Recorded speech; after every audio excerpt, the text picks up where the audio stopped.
रात के करीब 3 बजे विशाल अपना ऑफिस का काम ख़त्म करके घर के लिए निकलता है।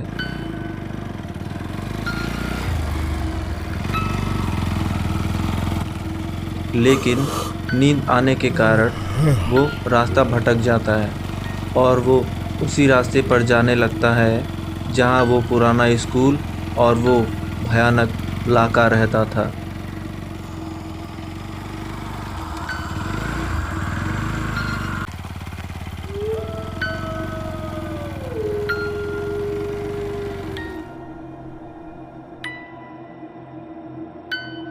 अबे यार, अभी बंद होना था क्या? तभी अचानक से उस भयानक स्कूल से आवाज़ आती है।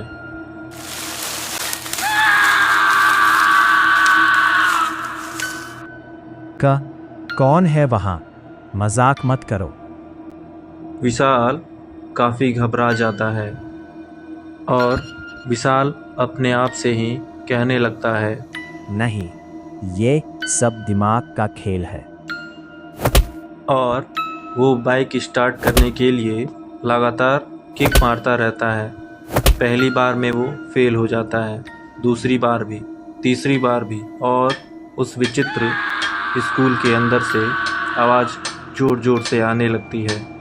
विशाल घबराकर अपनी आंखें बंद करके और ज़ोर से चिल्लाने लगता है और फिर बाइक को तेज़ी से किक मारता है, जिससे बाइक स्टार्ट हो जाती है और विशाल भगवान को धन्यवाद करके उस भयानक जगह से निकल जाता है। लेकिन इन सब घटनाओं के बीच में वो ये भूल जाता है कि अब वो अकेला घर के लिए नहीं जा रहा होता है, उसके साथ अब लाका भी उसके साथ घर के लिए जा रहा होता है। विशाल काफ़ी घबराया हुआ होता है, इसीलिए वो एक ढाबे पे रुकता है चाय पीने के लिए। लेकिन ढाबा वाला उसे कुछ अजीब सा इशारा करता है जो विशाल समझ नहीं पाता। यह क्या? तुम्हारे शर्त पर खून लगा है। ये क्या है? विशाल शर्ट पे लगे हुए खून को देखकर काफ़ी घबरा जाता है और अपनी बाइक स्टार्ट करके घर के लिए निकल जाता है बिना रुके। विशाल जब घर पहुंचता है तब उसकी माँ, बड़ी देर हो गई आज बेटा। हाँ, रास्ते में बाइक खराब हो गई थी। खाना खा लो फिर सो जाना। कमरे में घुसते ही विशाल को ऐसा एहसास होता है कि उससे पहले ही कोई कमरे में है, लेकिन वो बहुत ज़्यादा थका हुआ होता है, जिससे कि वो इन सब बातों को ध्यान नहीं देता है और अपने बेड पर जाकर सो जाता है। लेकिन तभी उसके छत से अचानक आवाज़ आने लगती है।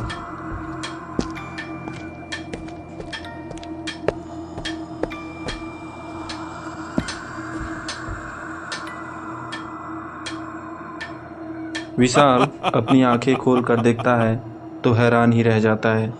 वहाँ और कोई नहीं, लाका होता है जो विशाल को कैद कर लेता है। और अब सुबह होती है। सुबह काफ़ी लेट होने पर माँ उसके कमरे में जाती है तो देखती है विशाल अभी भी सो रहा है। वो काफ़ी कोशिश करती है लेकिन विशाल नहीं उठता। वो घबराकर विशाल के पिता को बुलाती है और वो उन्हें हॉस्पिटल लेकर जाते हैं, जहाँ डॉक्टर उसे बताता है कि विशाल अब कोमा में चला गया है। उसका पूरा परिवार सदमे में चला जाता है, लेकिन उसकी माँ इन सब बातों पर विश्वास नहीं करती और वो एक पंडित को बुलाती हैं। लेकिन क्या उसकी माँ लाका को पकड़ पाएंगी?